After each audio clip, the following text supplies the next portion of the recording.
Iran America जंग के बीच प्रधानमंत्री नरेंद्र मोदी की जनता से बड़ी अपील की। प्रधानमंत्री मोदी ने कहा कि हमें पेट्रोल डीजल का उपयोग कम करना होगा। शहरों में जहां मेट्रो है वहां हम तय करें कि हम मेट्रो का ही उपयोग करेंगे। सिकंदराबाद में रैली को संबोधित करते हुए प्रधानमंत्री ने कार से सफर करने से बचने की अपील की। प्रधानमंत्री मोदी ने विदेशी मुद्रा बचाने के लिए विदेश में शादी या घूमने को कम से कम 1 साल तक टालने की अपील की है। साथ ही संकट के समय में दान की जगह है। लोगों से घर के किसी भी कार्यक्रम के लिए सोना साल भर तक खरीदने से बचने की भी सलाह दी है। देश के लिए जीना और देश के प्रति अपने कर्तव्यों को निभाना, वो भी देशभक्ति होती है। हमें पेट्रोल डीजल का उपयोग कम करना होगा। शहरों में जहां मेट्रो है वहां हम तय करें कि हम मेट्रो का ही उपयोग करेंगे। ज्यादा से ज्यादा मेट्रो में ही जाएंगे। तो कोशिश करनी है कि वह ज्यादा से ज्यादा रेलवे गुड्स के जो ट्रेन होती है रेलवे की सर्विसेज से भेजें।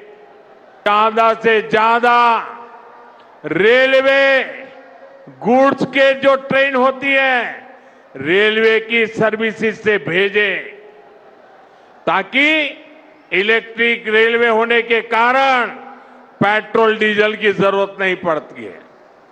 जिन लोगों के पास इलेक्ट्रिक व्हीकल है वो भी कोशिश करें कि इलेक्ट्रिक व्हीकल का ज्यादा से ज्यादा उपयोग करें। Work from home, online conferences, virtual meetings, इनको हमें फिर से प्राथमिकता देनी है। जैसे आजकल जो विदेशों में शादियों का, विदेशों में घूमने का, विदेशों में वैकेशन पर जाने का मिडिल क्लास में कल्चर बढ़ता जा रहा है। हमें तय करना होगा कि जब ये संकट का काल है और हमारी देशभक्ति हमें ललकार रही है, तो कम से कम 1 साल के लिए हमें विदेशों में जाने की बातों को टालना चाहिए। आज दान की जरूरत नहीं है, लेकिन देश हित में हमको ये तय करना पड़ेगा कि साल भर तक घर में कोई भी फंक्शन हो, कोई भी कार्यक्रम हो, हम सोने के गहने नहीं खरीदेंगे, सोना नहीं खरीदेंगे। विदेशी मुद्रा बचाने के लिए हमारी देशभक्ति हमें चुनौती दे रही है और हमें इस चुनौती को स्वीकार करते हुए विदेशी मुद्रा को बचाना होगा। अब बिहार में विधानसभा चुनाव और राज्यसभा चुनाव के बाद अब विधान परिषद चुनाव ने सियासी पारा चढ़ा दिया। परिषद की 10 सीटों पर होने वाले चुनाव को लेकर सत्ता पक्ष और विपक्ष दोनों एक्टिव मोड में आ गए। एनडीए जहां अपने नंबर गेम के दम पर जीत का दावा कर रहा है, वहीं महागठबंधन सत्ता पक्ष के भीतर नाराजगी और अंदरूनी खींचतान का मुद्दा उठा रहा है। ऐसे में एमएलसी चुनाव अब सिर्फ सीटों की लड़ाई नहीं बल्कि राजनीतिक ताकत दिखाने की जंग बनता जा रहा है। 28 जून को बिहार विधान परिषद की 9 सीटों का कार्यकाल खत्म हो रहा है, जबकि एक सीट पहले से ही खाली है। ऐसे में कुल 10 सीटों पर चुनाव होने हैं। सबसे ज्यादा 4 सीटें जेडीयू के कोटे की खाली हो रही हैं। बीजेपी और आरजेडी की 2-2 सीट, जबकि कांग्रेस की 1 सीट का कार्यकाल खत्म हो रहा है। मई के आखिरी हफ्ते में चुनाव की घोषणा हो सकती है। निशांत कुमार और दीपक प्रकाश का उम्मीदवार होना तय माना जा रहा है, जबकि अन्य नामों पर चर्चा चल रही है। एक नजर सीटों पर। जेडीयू की 4 सीटें, बीजेपी की 2 सीट, आरजेडी की 2 सीट और कांग्रेस की 1 सीट पर चुनाव होने हैं। वहीं जेडीयू से नीतीश कुमार 30 मार्च को इस्तीफा दे चुके हैं और उसके बाद ये सीट भी खाली है। संख्या बल को देखते हुए एनडीए बेहद उत्साहित है। सत्ता पक्ष को भरोसा है कि परिषद में उसका दबदबा और मजबूत होगा। जेडीयू और बीजेपी दोनों ही अपने संभावित उम्मीदवारों को लेकर मंथन में जुट गई है। कई नए चेहरों और जातीय समीकरण पर चर्चा तेज है, तो वहीं बीजेपी का दावा है कि एनडीए पूरी मजबूती के साथ चुनाव लड़ेगा और विपक्ष को बड़ा झटका लगेगा। और 10 का 10 सीट हम लोग विधान परिषद में जीतेंगे और एनडीए के जो हमारे सभी शीर्ष नेता हैं वो मिल बैठ करके जो भी कैंडिडेट होंगे वो चयन हो जाएगा। और एक तो कुछ तो पहले से है लोग, हो सकता है उन लोगों को भी मौका मिले या नए लोगों को मिले, लेकिन उनके साथ खड़ा नहीं, उनके पार्टी के ही विधायक खड़े नहीं है। तेजस्वी के कारण, तेजस्वी के उनके काम करने के तौर तरीके या तेजस्वी की दादागिरी के कारण उनके विधायक खुश नहीं है, तड़फड़ाहट में है। तो ये उम्मीदवार तय करेंगे। अब किसको करेंगे उम्मीदवार? परिवार से करेंगे न तो पैसे के बल पर करेंगे, यही दो उनका आधार रहता है। तो उम्मीदवार तय करेंगे, विधायक उनको वोट नहीं देंगे। इसलिए नौवो जो है एनडीए के पक्ष में आएगा। वहीं आरजेडी इस चुनाव को लेकर एनडीए पर हमलावर है। विपक्ष का दावा है कि सत्ता पक्ष के भीतर सब कुछ ठीक ठाक नहीं है। उम्मीदवार के चयन से लेकर सीट के बंटवारे तक खींचतान जारी है। अभी बिहार में 10 सीटों पे एमएलसी का चुनाव होना है, जिसमें से कि एक नीतीश कुमार जी के द्वारा खाली किया गया है। बिहार सरकार के 2 मंत्री दिलीप जायसवाल जी और मदन सहनी जी कहते हैं 10 सीट पे उनके उम्मीदवार जीतेंगे। संख्या बल देखा जाए तो राजद के कोटे में 1 सीट आती है और राजद उसमें जीतेगी। ये गुंडे मवाली जैसे भाषा का जो ये इस्तेमाल कर रहे हैं कि 10 पे ये कैंडिडेट उतारेंगे, 10 सीट ये जीतेंगे, ये मंत्री के मुंह से शोभा नहीं देता है। दरअसल विधान परिषद चुनाव को राजनीतिक दल अपने अपने शक्ति प्रदर्शन के तौर पर भी देख रहे हैं। यही वजह है कि अभी से बयानबाजी, रणनीति और जोड़ तोड़ का दौर तेज हो गया है। न्यूज़ 18 के लिए पटना से आनंद अमृतराज के साथ ब्यूरो रिपोर्ट। और बिहार पुलिस में एक बार फिर से सैप जवानों की बहाली होने जा रही है। बहाली प्रक्रिया 1 जून 2026 से शुरू होगी। पुलिस मुख्यालय से मिली जानकारी के मुताबिक इस बार 15,821 सैप जवान भर्ती की जाएंगे, जिसमें पूर्व सैनिकों के साथ ही पहली बार केंद्रीय सशस्त्र पुलिस बलों के सेवानिवृत्त अर्धसैनिक बलों को भी मौका मिलेगा।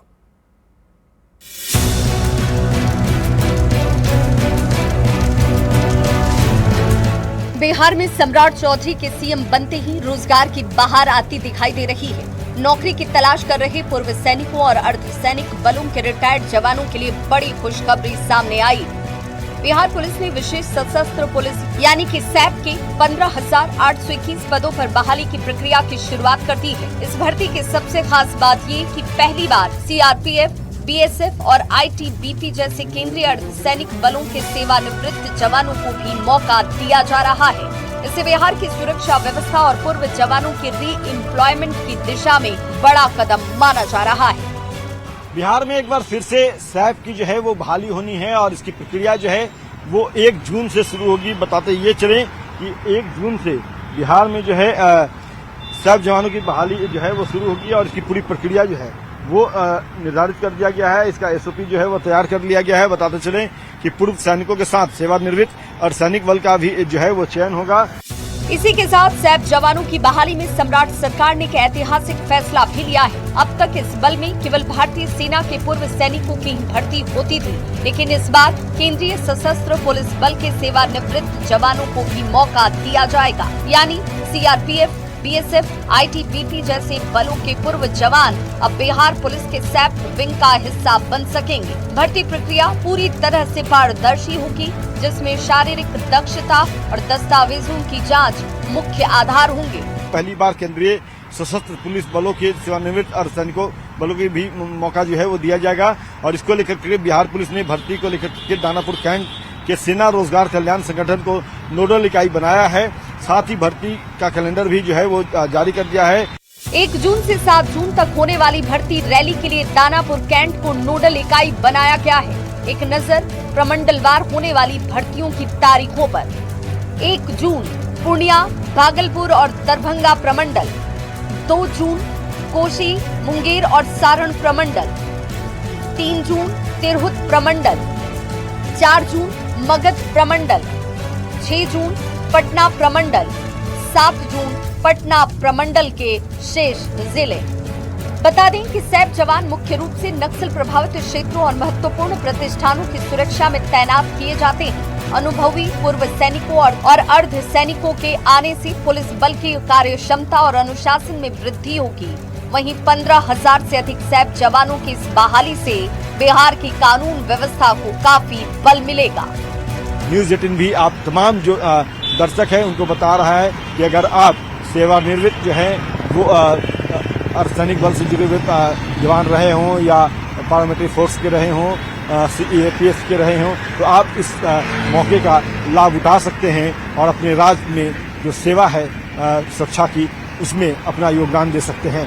कैमरा पर्सन दीपक के साथ अमित कुमार, न्यूज 18 पटना। क्या अब नौकरी मेहनत से नहीं बल्कि सॉफ्टवेयर से तय होगी? ये सवाल इसलिए क्योंकि साइबर गैंग ने भर्ती परीक्षा में सेंध लगा दी है। राजधानी रांची में SSC GD परीक्षा के दौरान रिमोट एक्सेस तकनीक से नकल कराने वाले सॉल्वर गैंग का भंडाफोड़ हुआ। कंप्यूटर स्क्रीन पर सवाल अपने आप हल होते जा रहे थे और अभ्यर्थी सिर्फ जवाब दे रहे थे। इस मामले में पुलिस ने 6 अभ्यर्थियों को गिरफ्तार कर कंप्यूटर जब्त कर लिए हैं। रिपोर्ट देखिए। SSC GD परीक्षा में हाईटेक नकल का खेल, स्क्रीन पर खुद हल हो रहे थे सवाल। 6 आरोपी गिरफ्तार, अब खुलेंगे कई राज। बड़ा सवाल, परीक्षा माफिया के सामने सिस्टम बेबस। हाईटेक नकल कांड खतरे का अलार्म। जहां युवाओं के सपने की परीक्षा हो रही थी, वहां अंदर चल रहा था हाईटेक नकल का खेल। SSC GD परीक्षा के दौरान ऐसा खुलासा हुआ जिसने हर किसी को हैरान कर दिया। कंप्यूटर स्क्रीन पर सवाल अपने आप हल हो रहे थे। एक एक जवाब बिना उम्मीदवार के क्लिक किए स्क्रीन पर आता जा रहा था। राजधानी रांची के पंडरा OP इलाके स्थित SSC GD परीक्षा का ऑनलाइन एग्जाम चल रहा था, लेकिन इसी बीच ये सूचना मिली कि यहाँ पर जो अभ्यर्थी हैं जो कि परीक्षा में शामिल हुए हैं वो कहीं ना कहीं इसमें फर्जीवाड़ा कर रहे हैं, चीटिंग कर रहे हैं। और इस मामले की जानकारी जब पुलिस तक पहुंची तो उसके बाद पुलिस की टीम यहाँ पर पहुंची और उसके बाद इस पूरे जो जोन को, जो परीक्षा सेंटर है, उसे पूरी तरह से सर्च किया। यहाँ से कुल 6 विद्यार्थियों को फिलहाल गिरफ्तार किया गया है, जिनसे पूछताछ की जा रही है। जो परीक्षा केंद्र है उसे भी सील कर दिया गया है। खासतौर से जो जानकारी अब तक सामने आई है, रिमोट एक्सेस जो ऑनलाइन परीक्षा के दरमियान वो किया जा रहा था। कंप्यूटर खुद से ही सवाल को हल कर रहा था। SSC GD कांस्टेबल भर्ती परीक्षा के दौरान बड़े फर्जीवाड़े का खुलासा होते ही हड़कंप मच गया। पुलिस ने रिमोट एक्सेस तकनीक के जरिए प्रश्न पत्र हल कराने वाले सॉल्वर गैंग का पर्दाफाश करते हुए 6 अभ्यर्थियों को गिरफ्तार किया है। गिरफ्तार आरोपियों में ऋषभ और राहुल समेत 5 अभ्यर्थी बिहार के रहने वाले हैं, जबकि एक आरोपी कोडरमा का बताया जा रहा है। पिस्का मोड़ स्थित फ्यूचरिस्टिक ऑनलाइन एग्जामिनेशन सेंटर को अब सील कर दिया गया है। पुलिस ने भी वहां मौके पर पहुंचकर जितने भी जो इस टाइप के जो संदिग्ध जो सिस्टम्स थे, जिसमें रिमोट एक्सेस के जरिए जो एग्जाम को सॉल्व किया जा रहा था, उन सारे सिस्टम्स को ऑन द स्पॉट सीज किया गया है। और साथ ही साथ जो कैंडिडेट्स थे जिनके एग्जाम जो ऑटोमेटिकली सॉल्व हो रहे थे, उनको भी पुलिस के द्वारा उनसे भी पूछताछ के लिए उनको डिटेन किया गया। आगे जो ये सिंस ये एग्जाम फर्स्ट शिफ्ट में था, तो वहाँ जो ये पता चला कि एक एडुकेटी नाम की फर्म है जिसको जिम्मेदारी दी गई थी, और जो वहाँ जो सेंटर के जो सेंटर सुपरिटेंडेंट हैं या जो सेंटर के जो IT के जो स्टाफ हैं, उनको वहाँ से मौके से फरार पाया, सेंटर सुपरिटेंडेंट और सेंटर IT स्टाफ को। इस घटना के सामने आने के बाद भर्ती परीक्षाओं की पारदर्शिता और सुरक्षा व्यवस्था पर एक बार फिर सवाल खड़े हो गए हैं। मामले के खुलासे के बाद पुलिस और प्रशासन परीक्षा केंद्रों की तकनीकी सुरक्षा व्यवस्था की भी जांच कर रहे हैं कि इसमें जो सेंटर के जो मालिक हैं उनकी भी मिली भगत है, और साथ ही साथ जो टेक्निकल जो सुपरिटेंडेंट है इस सेंटर के, उनकी भी मिली भगत है और उनको फरार भी पाया गया है। अब सवाल उठता है कि क्या परीक्षा केंद्रों में बैठा छात्र नहीं बल्कि टेक्नोलॉजी पेपर हल कर रही है? क्या सिस्टम परीक्षा माफियाओं के सामने पूरी तरह बेबस हो चुका है और मेहनत करने वाले युवाओं का भरोसा टूटता जा रहा है? फिलहाल रांची का ये हाईटेक नकल कांड पूरे भर्ती सिस्टम के लिए बड़ा खतरा का अलार्म बन चुका है। जिस तरह से इस पूरे एग्जाम को प्रभावित करने का जो साजिश रची जा रही थी, वो कहीं ना कहीं बड़ी चुनौती है और बड़े नेक्सस की ओर ये इशारा कर रही है। देखना होगा कि पुलिस को इस पूरी जांच में क्या कुछ तथ्य आने वाले दिनों में मिलते हैं और कौन कौन से लोग इसमें शामिल हैं, उनकी गिरफ्तारी कब तक संभव हो पाती है। कैमरामैन प्रभाकर के साथ ओम प्रकाश, न्यूज़ 18 रांची। क्या धनबाद में गैंगस्टर सिस्टम को खुली चुनौती दे रहे हैं? ये सवाल इसलिए क्योंकि गैंगस्टर प्रिंस खान के एक और वीडियो ने झारखंड में भूचाल मचा दिया। पुलिस महकमे से लेकर सियासी गलियारों में चर्चा तेज है। गिरोह पर शिकंजा से विदेश में बैठा प्रिंस खान बिलबिला उठा है। वीडियो जारी कर पुलिस पर कई गंभीर आरोप लग रहे हैं। रिपोर्ट दिखाते हैं। गैंगस्टर प्रिंस खान का एक और वीडियो। एसएसपी से किस बात की खुन्नस? एसएसपी प्रभात कुमार। सिस्टम को खुली चुनौती दे रहा गैंगस्टर। वीडियो का नया खेल police versus Prince Khan. Police का राज खोल रहा गैंगस्टर। वासेपुर गैंग वॉर और अब वायरल वीडियो का नया खेल। जहां कभी गोलियों की आवाज गूंजती थी, अब वहां वायरल वीडियो गैंग वॉर का नया हथियार बन चुके हैं। गैंगस्टर प्रिंस खान का दूसरा वीडियो सामने आया है। इस वीडियो में गैंगस्टर ने पुलिस अधिकारियों पर निशाना साधा है और कई सनसनीखेज दावे भी किए हैं। उसने यहां तक दावा किया है कि धनबाद से दुबई भागने में उसकी मदद किस किस ने की। प्रिंस खान ने इस दौरान ये भी दावा किया कि उसे अपराधी किसने बनाया और किस कारण उसने धनबाद छोड़ा। कैसे उसने तत्कालीन बैंक मोड़ थाना प्रभारी को 10 लाख रुपए देकर अपना पासपोर्ट बनवाया। एसएसपी प्रभात कुमार।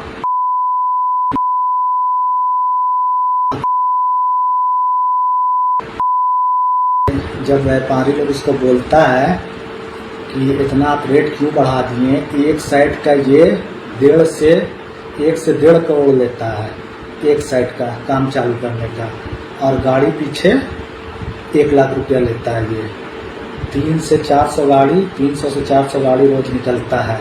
वीडियो सामने आते ही धनबाद पुलिस महकमे में हलचल बढ़ गई है। पुलिस पहले ही प्रिंस खान गैंग पर शिकंजा कसने का दावा कर रही है। हाल ही में उसके ठिकानों पर कार्रवाई और संपत्ति जब्त करने की प्रक्रिया भी तेज की गई थी। गिरोह पर सख्ती से विदेश में बैठा भगौड़ा बिलबिला उठा और उस वक्त भी एक वीडियो जारी कर धनबाद एसएसपी प्रभात कुमार को धमकी दी और कई गंभीर आरोप भी लगाए थे। साथिया को भगाए हैं तो व्यापारी लोग को हम सिर्फ कोयला में, लोहा में और माइनिंग में फोन घुमा रहे व्यापारी लोग को, ठीक है ना। हम माइनिंग में हम काम करेंगे, हमको व्यापारी से कोई मतलब भी नहीं, कोई 1 नंबर का काम कर रहा है, हमको उससे मतलब भी नहीं। इस वीडियो के झारखंड में तेजी से वायरल होने के बाद मानो भूचाल आ गया हो। प्रिंस खान के इस वीडियो को भी झारखंड के नेता प्रतिपक्ष बाबूलाल मरांडी ने अपने सोशल मीडिया अकाउंट एक्स पर पोस्ट कर मुख्यमंत्री हेमंत सोरेन से कई सवाल पूछे हैं।